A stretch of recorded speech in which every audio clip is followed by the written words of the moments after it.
اعوذ باللہ السمیع العلیم من الشیطان اللعین الرجیم بسم اللہ الرحمن الرحیم الحمد للہ رب العالمین الصلاة والسلام علی سیدنا ونبینا وطبیب قلوبنا وشفیع ذنوبنا ابی القاسم محمد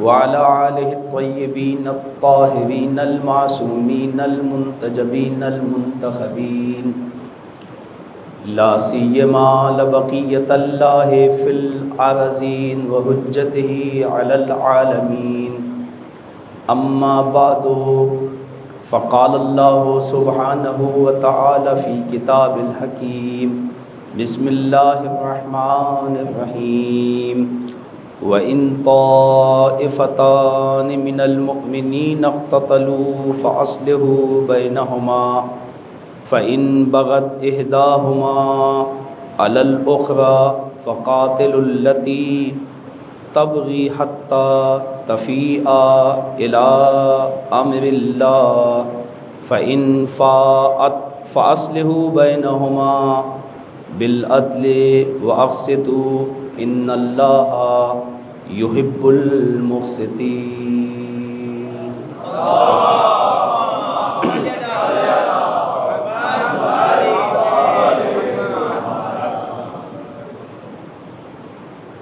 ہماری گفتگو سورہ حجرات کی تفسیر کے سلسلے میں تھی، اور آج یہ ہمارا اس سلسلے کا 13واں درس ہے۔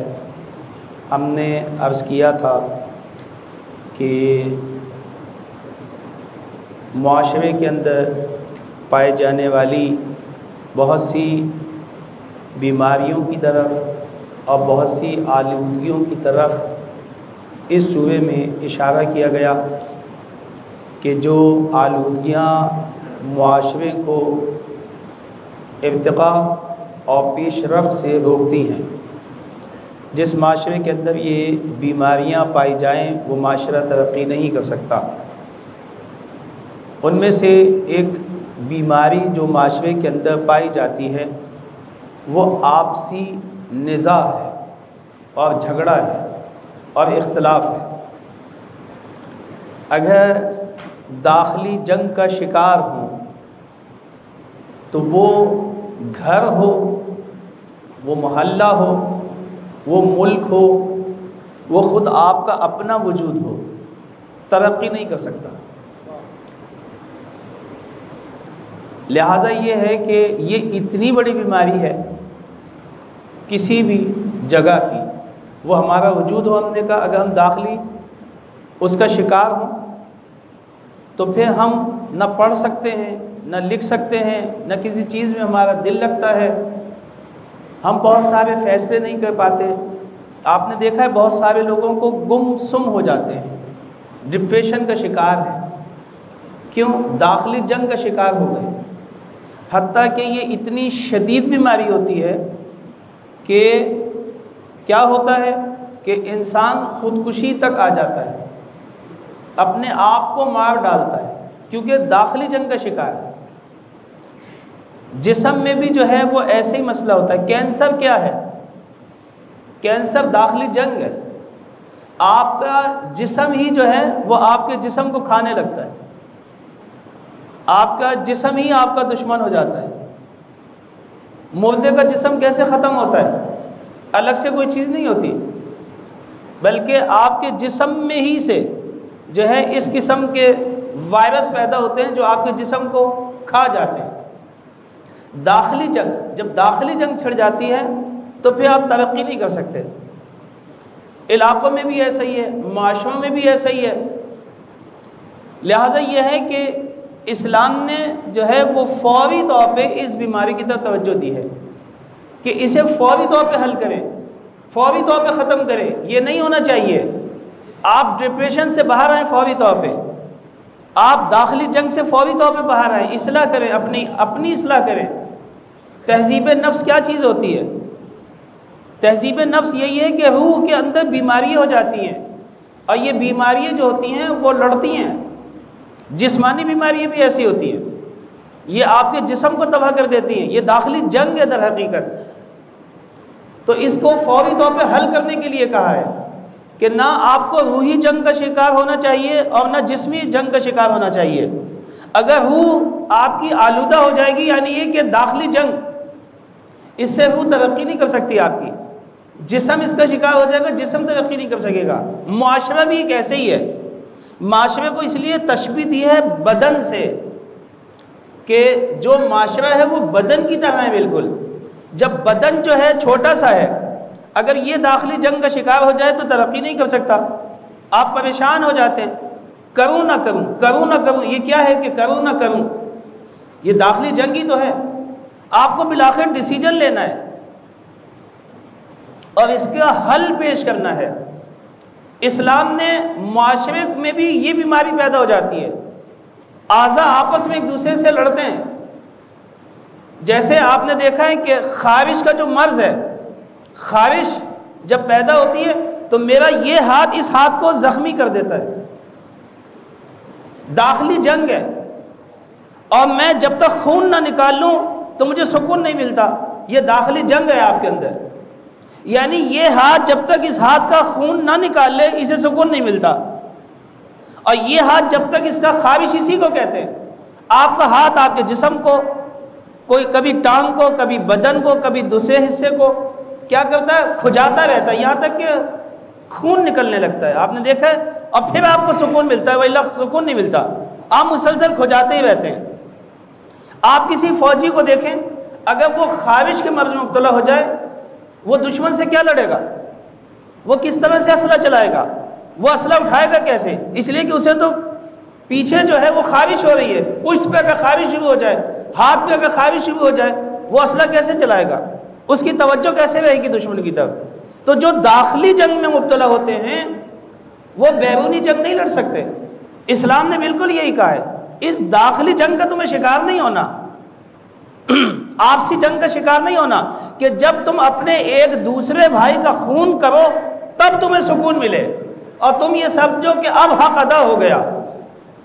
یہ چھوٹی چھوٹی مثالیں یعنی خود ہمارے سامنے موجود ہیں کہ میں اپنے بھائی کو اذیت دے کے، اپنے بھائی کو گھر سے نکال کے، اپنے بھائی کو علاقے سے نکال کے، اپنے بھائی کا خون کر کے، پیغمبر نے فرمایا تھا یہ امت ایک بدن کی طرح ہے، یہ امت اسلامیہ مکمل ایک بدن کی طرح سے۔ بھلا یہ کیسے ممکن ہے کہ میرے دانت میں درد ہو رہا اور میرے دماغ کو سکون حاصل ہو؟ یہ ہو سکتا ہے؟ میں چین کی نیند سو سکتا ہوں؟ اگر میرے پیٹ میں شدید درد ہو، میرے کان میں شدید درد ہو، کیوں نہیں سو پاتا؟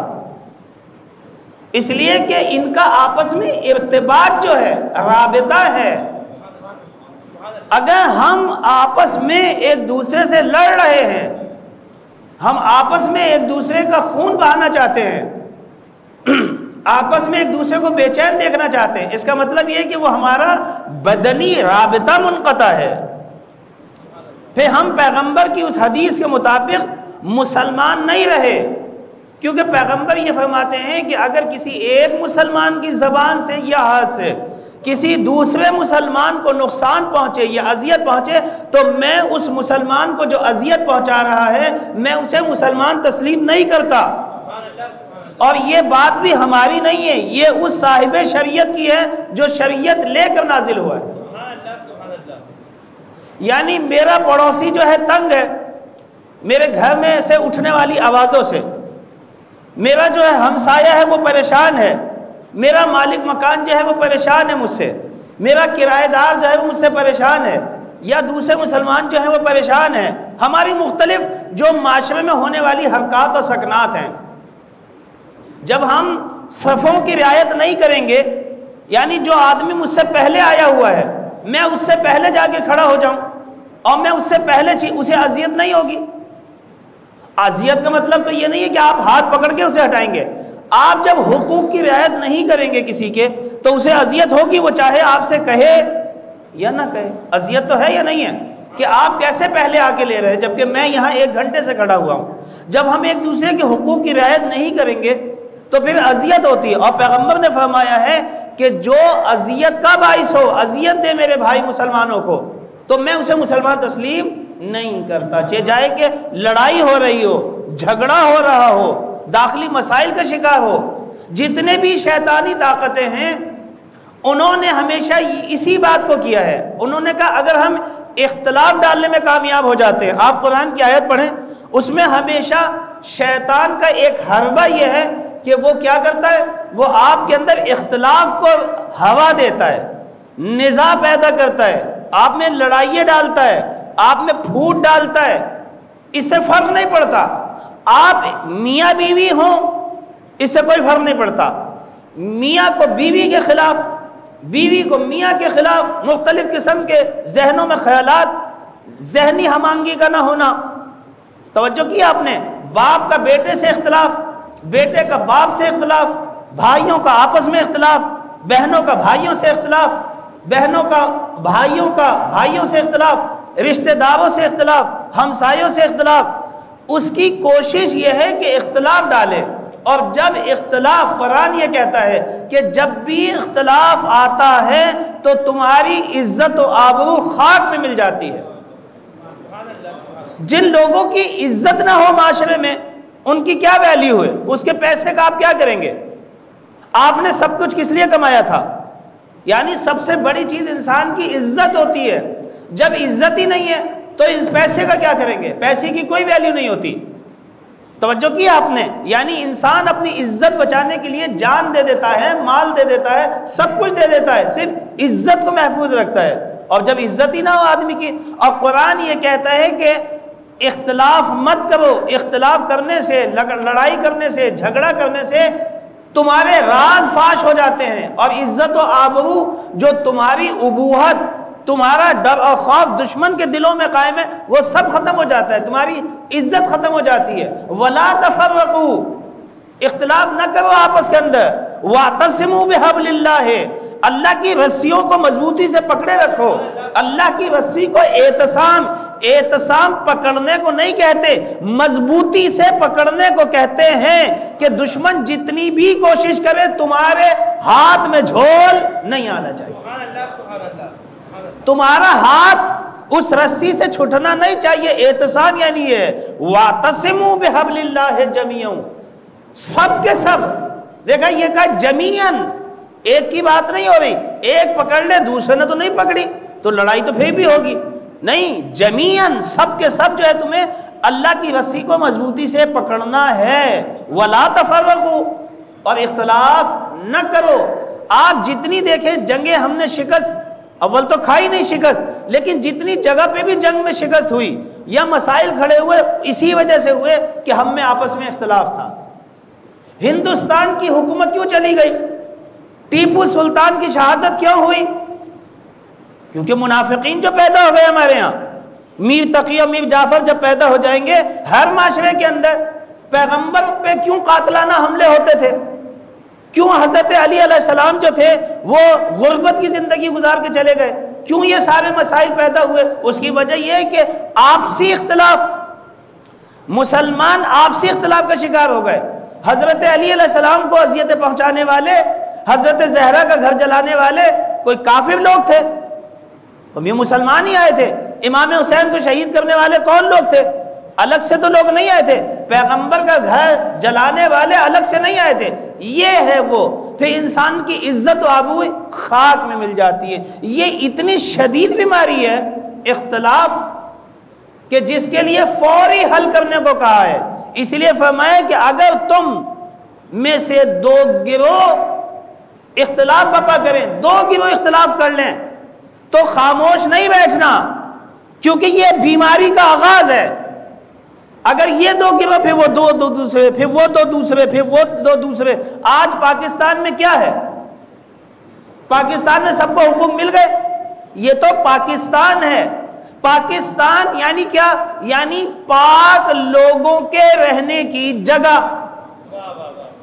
جو ہر بیماری سے پاک ہوں، جو فکری بیماریوں سے پاک ہوں، جو کردار کی بیماریوں سے پاک ہوں، جو عملی بیماریوں سے پاک ہوں، پاک صاف لوگ یہاں پہ رہتے ہیں.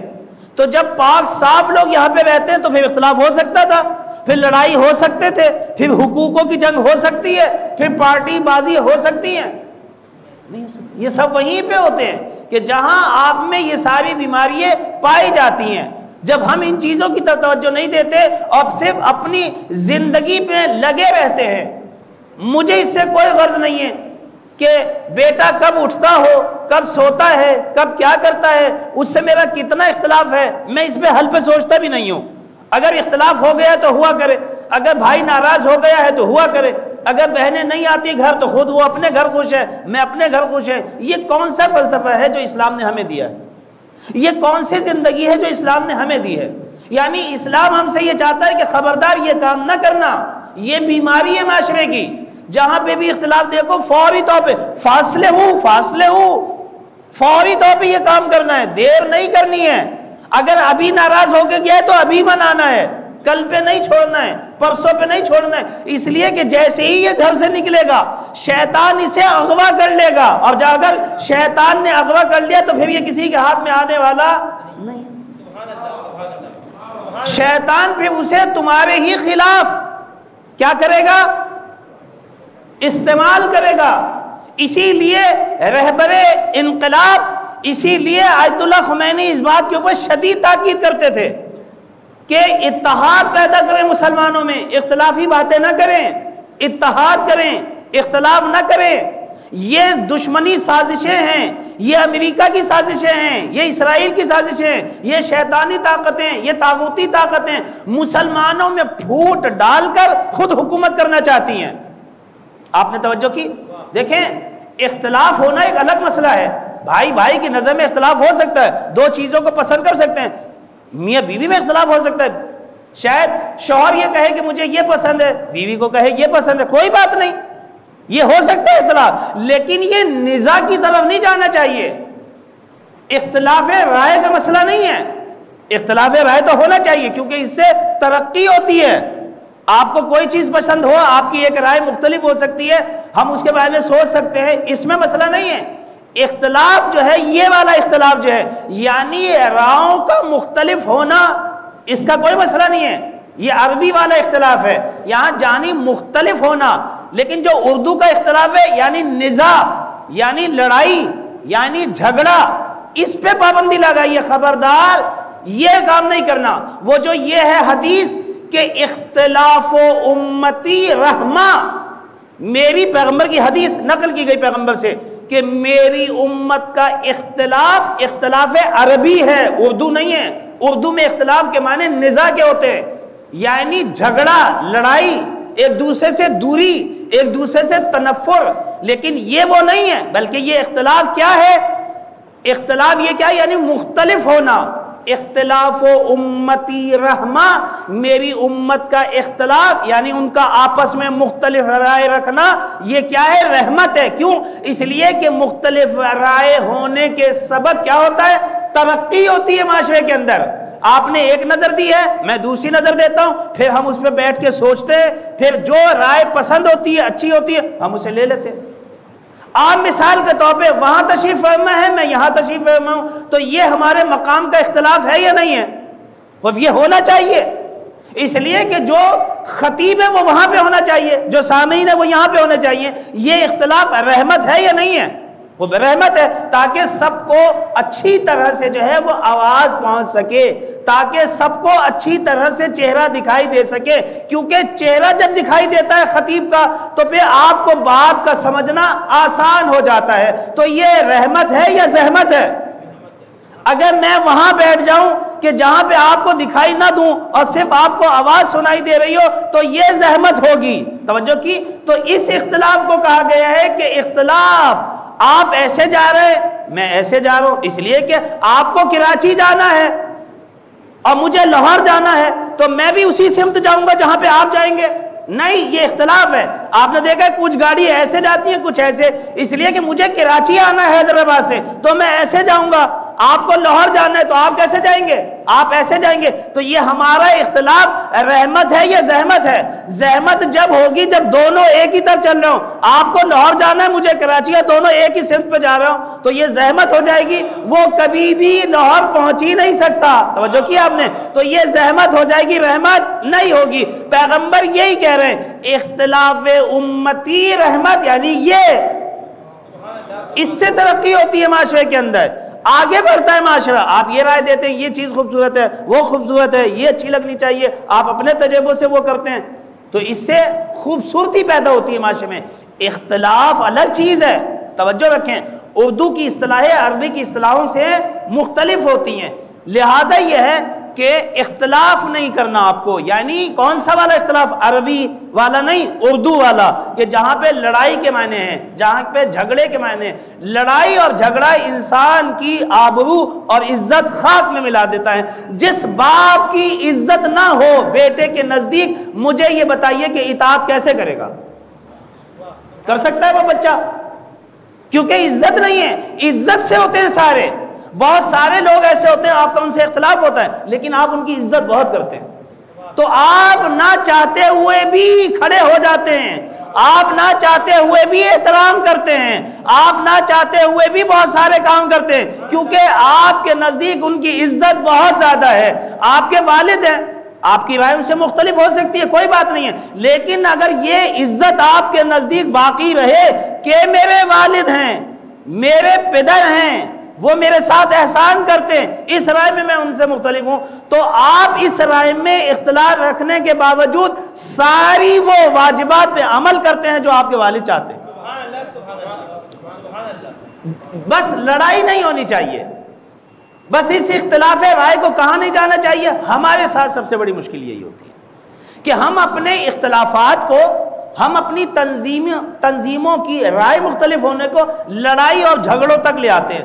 جب لڑائی جھگڑوں تک لے آتے ہیں اور نیٹ کے اوپر ایک دوسرے کے خلاف باتیں کرنے پہ لے آتے ہیں، ایک دوسرے کو مورد الزام تراشی، کردار کشی، ایک دوسرے کی توہین، ایک دوسرے کی مذمت اور یہ سارے کام شروع کر دیتے ہیں ہم، تو پھر جو ہے دیکھیں کسی سے لڑائی کرنے، کسی سے، دیکھیں قرآن نے کیا کہا، فاصلحو، اصلاح کی ضرورت ہے، نہ یہ کہ اور فساد کو عام کر دیا جائے۔ اگر آپ کو یہ پتہ چل گیا ہے جب اختلاف ہوگا اور اگر لڑائی جھگڑا ہو رہا ہے کہیں پہ تو یوں تو نہیں ہوگا کہ دونوں حق پہ ہوں، یہ تو نہیں ہو سکتا کہ دو حق والوں میں لڑائی ہو رہی ہو، ایسا نہیں ہو سکتا۔ حتماً ایک اس میں سے کیا ہوگا، باطل پہ ہوگا اور ایک حق پہ ہوگا، تو یہ تو مسلم ہے کہ ایک باطل ہوگا اور ایک حق ہوگا، اور آپ کو پتہ چل گیا ہے تو آپ کو یہ کہا ہے فاصلحو، آپ کو اصلاح کرنی تھی، نہ یہ کہ جو ظالم تھا اس کا آپ نے کردار اتنی کشی کر دی ہے کہ وہ ظلم کی طرف بڑھتا چلا گیا، بجائے اس کے کہ وہ حق کی طرف آتا، اس کی اصلاح ہوتی اور معاشرے کے اندر فساد بتا۔ سبحان اللہ، سبحان اللہ۔ یہ والے کام نہیں کرنے، یہ معاشرے کو تباہ کر دیں گے۔ آج جو ہم کہیں نہیں پہنچ سکے پاکستان لینے کے بعد بھی، اس کی وجہ یہ ہے کہ شروع سے جو ہے ہم میں اختلاف جو ہے وہ اہم کلیدی کردار ادا کرتا ہے ہماری ترقی نہ کرنے کو۔ اگر ہم سب کی ایک فکر ہو جائے تو اس سے کوئی فرق نہیں پڑتا کہ آپ کراچی میں رہتے ہیں یا میں حیدرآباد میں رہتا ہوں، اس سے کوئی فرق نہیں پڑتا آپ کی زبان کون سی ہے، آپ کا قبیلہ کون سا ہے، اس سے کوئی فرق نہیں پڑتا، کیونکہ لازم بات ہے کوئی یہ تو اللہ نے پیدا کیا ہے سب کو۔ آپ کو کسی قبیلے میں پیدا کیا، آپ کے ہاتھ میں کوئی تھا کہ آپ کراچی میں پیدا ہوتے، آپ کے ہاتھ میں کوئی تھا، آپ کے ہاتھ میں نہیں تھا کہ آپ مکے میں پیدا ہوں یا جعفر طیار میں پیدا ہوں یا انچولی میں پیدا، یہ آپ کے ہاتھ میں نہیں ہے، یہ تقدیر الہی ہے، تقدیر اللہ نے بنائی ہے آپ کی، آپ نے نہیں بنائی ہے۔ آپ کو تدبیر کر کے آپ کو اپنی آخرت کی تقدیر بنانی ہے، دنیاوی تقدیر تو اللہ نے ہماری بنائی ہے، اب ہمیں تدبیر کر کے ہمیں اپنی آخرت کی تقدیر بنانی ہے۔ وہ تقدیر کیا ہے آپ خود بنائیں کہ آپ کو جنت میں جانا ہے یا جہنم میں جانا ہے، یہ تقدیر اللہ نہیں بنائے گا، یہ تقدیر مجھے بنانی ہے، یہ تقدیر اللہ بنائے گا کہ آپ کو پیدا کہاں پہ ہونا ہے، لیکن یہ تقدیر آپ کو بنانی ہے کہ آپ کو جہنم میں جانا ہے یا آپ کو جنت میں جانا ہے۔ اور اس کا راستہ کیا ہے؟ اس کا راستہ یہ ہے کہ آپ عمل صالح انجام دیں تاکہ آپ جنت میں جا سکیں۔ جیسا کہ ڈاکٹر علامہ اقبال فرماتے ہیں کہ عمل سے زندگی بنتی ہے، جنت بھی جہنم بھی، یہ خاکی اپنی فطرت میں نہ نوری ہے نہ ناری۔ محمد والے محمد صلوات۔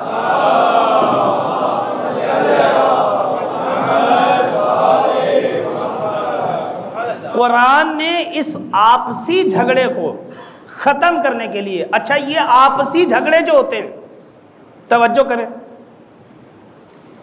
یوں نہیں ہو سکتا کہ آپسی جھگڑے نہ ہوں، انہیں کنٹرول کیا جائے، ہوں تو، کیونکہ بعض چیزیں جو ہیں وہ کیا ہیں، بعض چیزیں جو ہیں وہ تقریباً ہم یوں کہہ سکتے ہیں کہ یہ ضروری ہو جاتی ہیں، اور کیونکہ پتا تھا کہ یہ ہوں گی، یہ جو احتمال قوی ہوتا ہے، کیونکہ ہم یہ دیکھ رہے ہیں کہ آگ، پانی، مٹی، ہوا ایک ساتھ جمع کیے گئے ہیں، تو ٹکراؤ کی صورت پیدا ہو سکتی ہے یا نہیں ہو سکتی؟ ٹکراؤ ہو سکتا ہے، کیونکہ اختلاف رائے جو رکھتے ہیں، اگر اس میں شدت ہو جائے گی تو ٹکراؤ بھی ہو سکتا ہے، کیونکہ سب کی استعدادات مختلف ہیں، سب کی صلاحیتیں مختلف ہیں، اور پھر اس دنیا کے اندر، یہ دنیا کیا ہے؟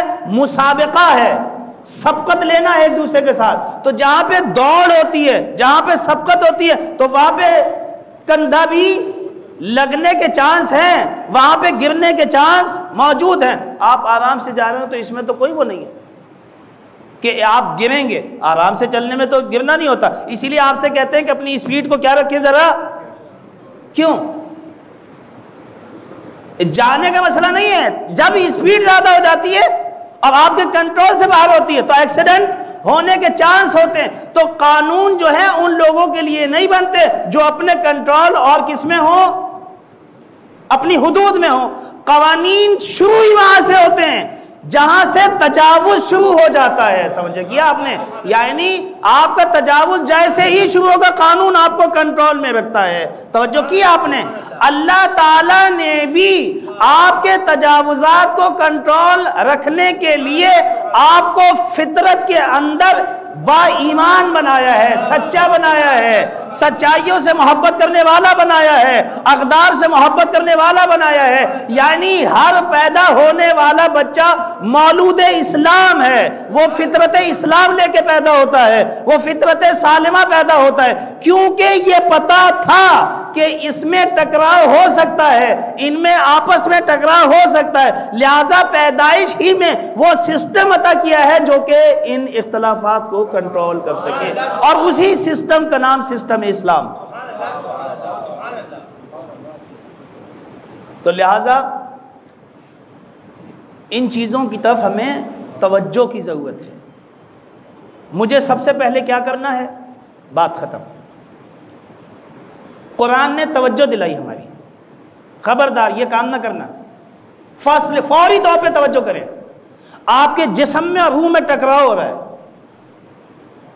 آپ کا جسم لڑ رہا ہے، فوری طور پہ متوجہ ہوں۔ یہ درد کیوں ہوا؟ جیسے ابھی ہم نے کل یا پرسوں کی گفتگو میں یہ کہا، جیسے ہی آپ کو پین شروع ہوا ہے، اس کا مطلب یہ ہے کہ آپ کا جسم کسی بیماری میں مبتلا ہوا ہے، وہ اندرونی آلودگی، آپ کا سسٹم اسے قبول نہیں کر رہا، وہ وائرس سے لڑنا شروع ہو گیا ہے۔ یہ پین ہوا اسی لیے تاکہ نشاندہی ہو اس اختلاف کی جو داخلی ہے، آپ کے جسم میں یہ چیز آ گئی ہے، فوری طور پہ قدم کریں، فاصلے فوری طور پہ متوجہ ہوں، فوری طور پہ ڈاکٹر کی طرف رجوع کریں۔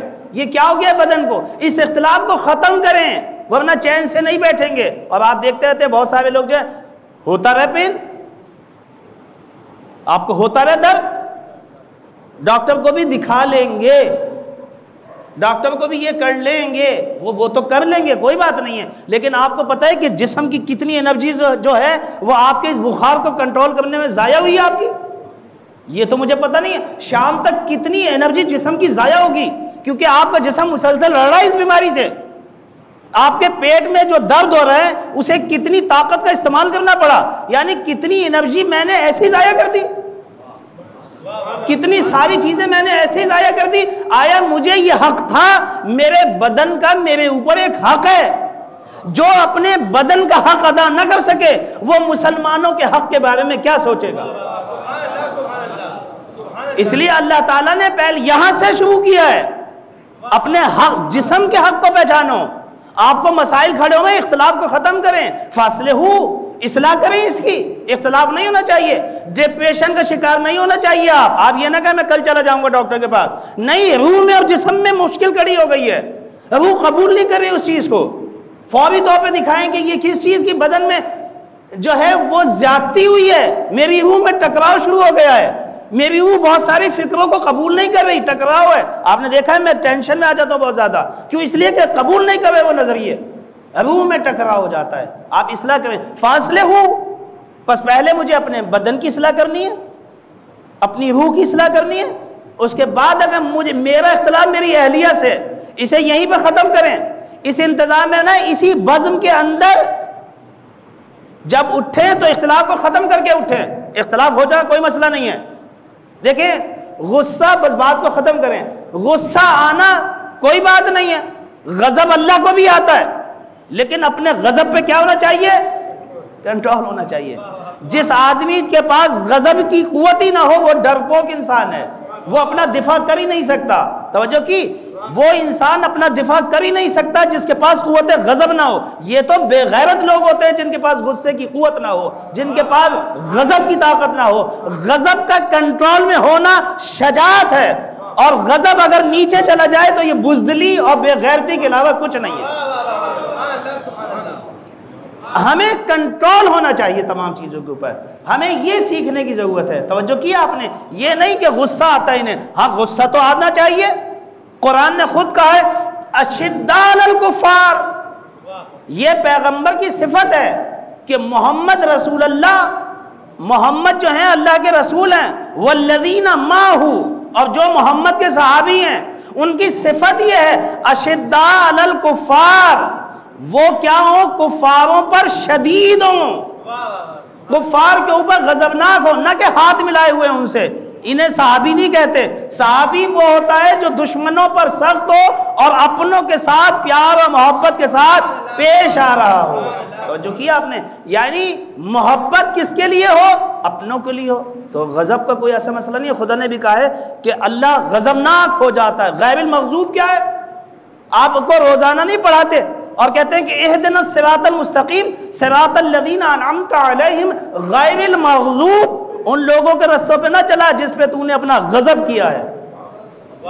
ٹھیک ہے، تو اللہ بھی غضبناک ہوتا ہے، لیکن اللہ کا غضب کیا ہوتا ہے؟ کنٹرول میں ہوتا ہے۔ یوں نہیں ہوتا کہ وہ مظلوموں پہ غصہ کرے، نہیں، وہ بھی ظالموں پہ غصہ کرتا ہے۔ توجہ کی ہمیں، تو یہ ساری چیزیں جو ہے ہمیں سیکھنے کی ضرورت ہے۔ ہمیں پہلے جو ہے اپنے جسم کے حقوق ادا کریں، اس میں اختلاف ہو وہاں پہ ختم کریں، اپنے گھر میں شروع کریں، اپنے ماں باپ سے اختلاف ہو فوری طور پہ ختم کریں، سوری کریں اپنے والدین سے، اگر کوئی غلطی ہو گئی ہے والد سے فوری طور پہ سوری کرنی ہے، آپ کو انتظار نہیں کرنا شام کا۔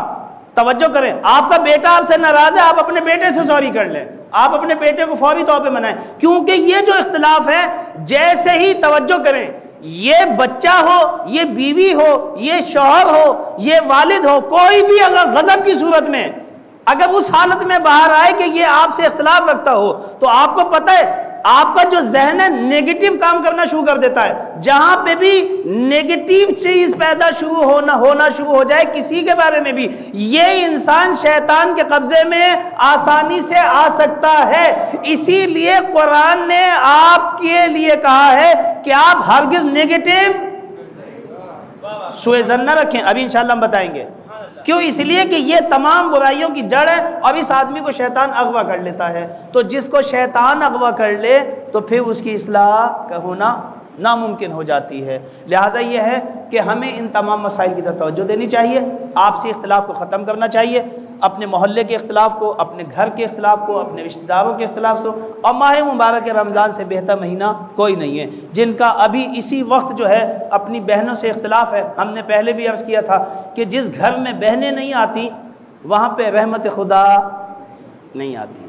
خدا ایسے لوگوں کو رزق کی تنگی میں مبتلا کر دیتا ہے جہاں پہ بہنیں گھر میں نہ آتی ہوں۔ اپنی بہنوں کو بلائیں، اپنے گھروں کو سجائیں، یہ سب رحمتیں ہیں۔ یعنی جب بھی آپ کے گھر میں مہمان کو کیا کہتے ہیں؟ حبیب اللہ، یہ اللہ کا کیا ہے؟ حبیب ہے۔ یعنی اگر آپ رزق لانا چاہتے ہیں اپنے گھروں میں تو مہمانوں کو دعوت دیں، مہمانوں کا آنا باب رزق کو کھول دیتا ہے۔ دعا گو ہے خداوند متعال سے کہ ہم سب کو قرآن پر بہتر سے بہتر عمل کرنے کی توفیق عطا فرمائے۔ بار الہ تمام مومنین جو یہاں تشریف فرما ہیں، ان کی آمد کو، ان کی نشست کو، ان کی سماعتوں کو اپنی بارگاہ میں قبول فرمائے۔ ہم سب کو قرآن کا مطالعہ کرنے کی، اس کی تلاوت کرنے کی، اس کو سمجھنے کی، اس کے نقوش کو باقی رکھنے کی اور اس پہ عمل کرنے کی توفیق عطا فرمائے۔ بار الہ قرآن اور اہل بیت کو ہماری زندگی سے ایک لحظے کے لیے بھی جدا نہ فرما۔ بار الہ ہماری ابتدا بھی تو نے قرآن کے ساتھ کی ہے اور اہل بیت کے ساتھ کی ہے۔ بار الہ ہمارا خاتمہ بھی قرآن اور اہل بیت کے ساتھ فرما۔ بار الہ ہم ابھی زندہ ہیں تو ہمیں قرآن کے ساتھ رکھ، ہم جب قبر میں چلے جائیں تب بھی ہمیں قرآن کے ساتھ رکھ، ہم جب وہاں پہنچ جائیں تیری بارگاہ میں تب بھی ہمیں اہل بیت اور قرآن کے ساتھ محشور فرما۔ بار الہ ہم سب کو امام اصغر کی دولت کریمہ دیکھنا نصیب فرما۔ بار الہ پاکستان پاک سرزمین پہ رہنے والے پاک لوگوں کی سرزمین ہے، بار الہ اسے مستحکم فرما۔ بار الہ اس کے رہنے والوں پر پاکیزگی کا سایہ فرما۔ بار الہ اس کے خدمت گزاروں کی توفیقات میں اضافہ فرما۔ بار الہ ہم سب کو امام اصل کے جانثاروں میں شمار فرما، ان کے ظہور میں تعجیل فرما۔ ربنا تقبل منا انک انت السمیع العلیم، اللہم صلی علی محمد وآل محمد وعجل فرجہ۔